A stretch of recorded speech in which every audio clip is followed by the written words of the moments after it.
যোৰহাট জিলাৰ আতিথ্যত বৈষ্ণৱ পণ্ডিত সোণাৰাম চুতীয়াৰ সমন্বয় ক্ষেত্ৰত অনুষ্ঠিত হোৱা যি শ্ৰীমন্ত শংকৰদেৱ সংঘৰ ৯৪ সংখ্যক যি বাৰ্ষিক অধিৱেশন, এই বাৰ্ষিক অধিৱেশনস্থলীত এইবাৰ যোৰহাট জিলা স্বাস্থ্য বিভাগে এক বিশেষ ভূমিকা পালন কৰিছে।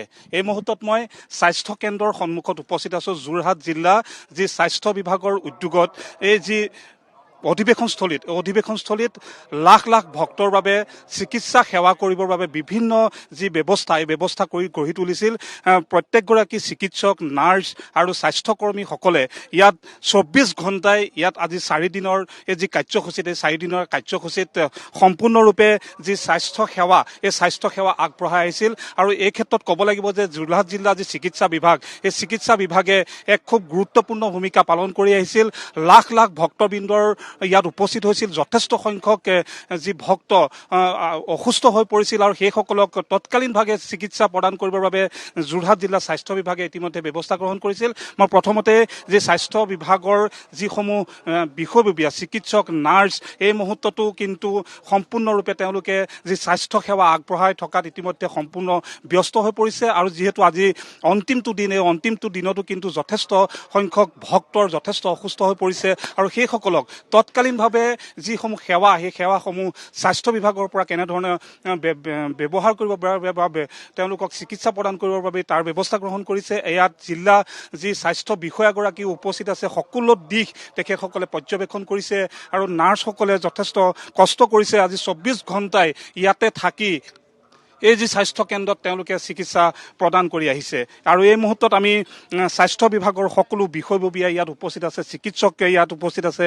আমি পোনে পোনে তেওঁলোকৰ পৰা জানিবলৈ চেষ্টা কৰিম এইবাৰ এই যি অধিৱেশনস্থলীত কেনেধৰণে স্বাস্থ্য সেৱা তেওঁলোকে প্ৰদান কৰিছে এই সম্পৰ্কত জানিবৰ বাবে মই স্বাস্থ্য বিষয়াগৰাকীৰ ওচৰলৈ আহিছোঁ। মই আপোনাৰ ওচৰলৈ আহিছোঁ যিহেতু ৪টা দিন আজি অন্ত পৰিব। এই ৪টা দিনত যথেষ্ট সংখ্যক ভক্ত অসুস্থ হৈছিল।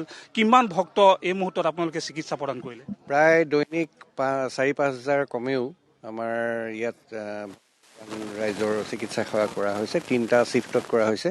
ৰাতিপুৱা ৮ বজাৰ পৰা 2 বজালৈ, 2 বজাৰ পৰা 10 বজালৈ, 10 বজাৰ পৰা আকৌ ৰাতিপুৱা 6 বজালৈ, তেনেকুৱাকৈ 3টা শ্বিফ্টত আমি কৰিছোঁ। স্বাস্থ্যকৰ্মী, আশাকৰ্মী, বিভিন্ন ধৰণৰ সকলো ধৰণৰ স্বাস্থ্যকৰ্মী আমি ইয়াত নিয়োগ কৰিছোঁ। চিকিৎসক পৰ্যাপ্ত পৰিমাণে নিয়োগ কৰিছোঁ আৰু বিভিন্ন ধৰণৰ অসুখ বিসুখ ইয়াত হৈছে। ধৰক অসুখ বিসুখ আপোনালোকে প্ৰধানকৈ পাকস্থলীজনিত ৰোগবিলাক বেছি হৈছে। মূৰ ঘূৰোৱা, প্ৰেছাৰ, ডায়েবেটিছো পাইছোঁ। বাইদেউ, যিহেতু দেখিছোঁ যে আপোনালোকে ২৪ ঘণ্টাই ইয়াত আপোনালোকে আছে, চিকিৎসা প্ৰদান কৰি আছে, কি ক'ব? আমি ছাকচেছ হৈছোঁ বুলিয়ে ক'ম, কাৰণ ইতিমধ্যে ইয়াত ষ্ট্ৰক পেচেণ্টটো ভাল হৈ গৈছে। ভাল হোৱাৰ পিছত আমি জাষ্ট ৰেফাৰ এটা কৰি থৈছোঁ, কাৰণ তেখেতৰ হয়তো চিটি স্কেন কৰিলে আৰু কিবা ধৰা পৰিব পাৰে। সেইকাৰণে যথেষ্ট ইয়াত ছাকচেছ হৈছে।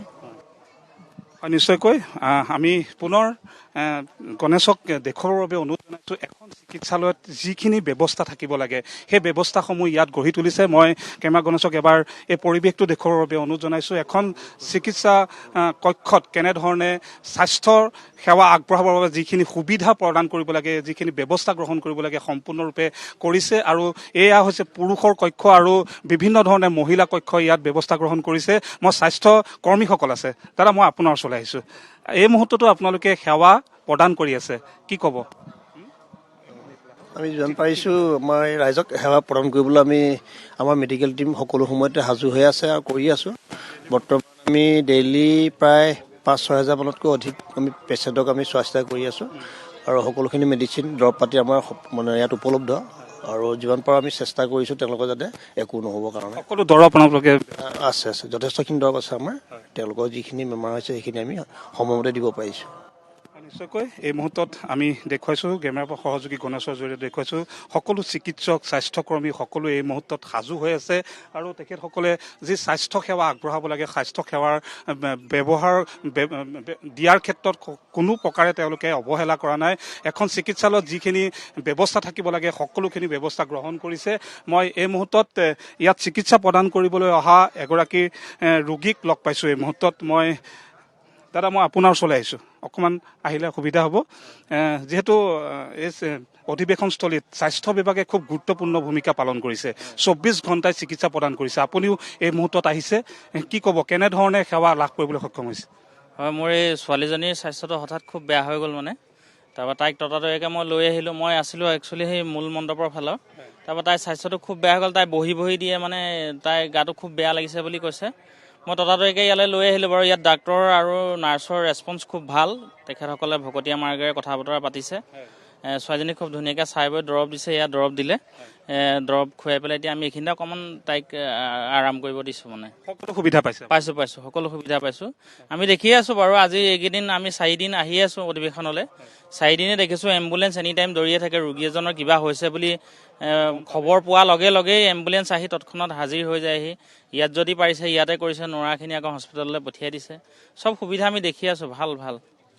হয়, নিশ্চয়কৈ আমি এই মুহূৰ্তত যি অধিৱেশনস্থলীৰ যি স্বাস্থ্য কেন্দ্ৰ যোৰহাট জিলাত স্বাস্থ্য বিভাগে যে এই মুহূৰ্ততো কিন্তু 24 ঘণ্টাই সেৱা আগবঢ়াবৰ বাবে ব্যৱস্থা গ্ৰহণ কৰিছে। এখন চিকিৎসালয়ত যেনেধৰণৰ ব্যৱস্থা থাকিব লাগে সকলো ব্যৱস্থা ইতিমধ্যে গঢ়ি তুলিছে আৰু দৈনিক 4,000 পৰা 5,000 যি ভক্ত, এই ভক্তক ইতিমধ্যে চিকিৎসা প্ৰদান কৰাৰ ইতিমধ্যে ব্যৱস্থা গ্ৰহণ কৰিছে আৰু চিকিৎসা প্ৰদান কৰিবলৈ ইতিমধ্যে সফল হৈছে বুলি ক'ব লাগিব। আৰু এনেধৰণে যোৰহাট জিলা স্বাস্থ্য বিভাগে 94 সংখ্যক যি বাৰ্ষিক অধিৱেশন, শ্ৰীমন্ত শংকৰদেৱ সংঘৰ যি বাৰ্ষিক অধিৱেশনস্থলীত ইতিমধ্যে চিকিৎসা সেৱাৰ জৰিয়তে ইতিমধ্যে বিশেষ ভূমিকা পালন কৰিবলৈ সক্ষম হৈছে।